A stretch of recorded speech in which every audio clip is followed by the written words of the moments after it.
بسم اللہ الرحمن الرحیم۔ السلام علیکم۔ آج کی اس اسپیشل ویڈیو کے اندر میں آپ سب کو خوش آمدید کہتی ہوں۔ آج کی ویڈیو بہت مختصر ہے۔ مردانہ طاقت کے حوالے سے ایک بڑی خاص چیز کے بارے میں آپ کو بتاؤں گی۔ آپ کو کسی قسم کی کوئی دقت نہیں ہوگی۔ آپ اپنے گھر میں اسے آرام سے تیار کر کے اپنی مردانہ صلاحیت کو بڑھا سکتے ہیں۔ بعض لوگوں کی شادی شدہ زندگی بڑی پریشان کن ہوتی ہے۔ انہیں اپنی بیوی کے ساتھ ازواجی زندگی گزارنے کا بالکل مزہ نہیں آتا۔ اس کی وجہ یہ ہوتی ہے کہ ان کی مردانہ طاقت بہت کم ہوتی ہے۔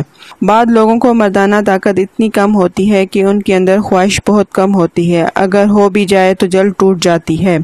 مگر آج جو طریقہ میں آپ کو بتاؤں گی، اس سے آپ کی خواہش میں بھی کمی نہیں آئے گی۔ اس طریقے سے آپ ہمیشہ جوان رہیں گے۔ مگر یہ طریقہ بتانے سے پہلے میں امید کروں گی کہ اس طرح کی ویڈیوز کے لیے آپ ہمارے چینل کو نہ صرف سبسکرائب کریں گے بلکہ ہماری ویڈیو کو لائک اور شیئر بھی کر دیں گے۔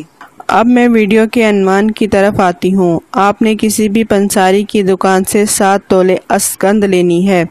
اس کو اچھی طرح باریک کرنا ہے۔ اب آپ نے 1 کلو دودھ لینا ہے۔ دودھ آپ نے گائے کا لینا ہے، بازاری ڈبے کا دودھ نہیں لینا۔ اس دودھ کو آپ نے گرم کرنا ہے۔ جب دودھ ابلنے لگے تو اس کے اندر آپ نے پیسی ہوئی اسکند ڈال دینی ہے۔ آپ نے دودھ کو اتنا گرم کرنا ہے کہ دودھ اچھی طرح سے خشک ہو جائے۔ جب دودھ خشک ہو جائے تو پھر آپ نے چولہے کو بند کر دینا ہے۔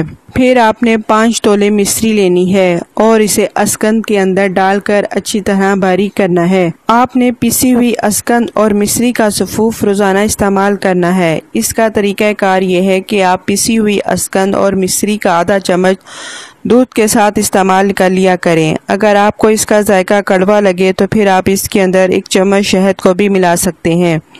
امید ہے آپ کو ویڈیو اچھی لگی ہوگی۔ اب مجھے اجازت دیں۔ اللہ حافظ۔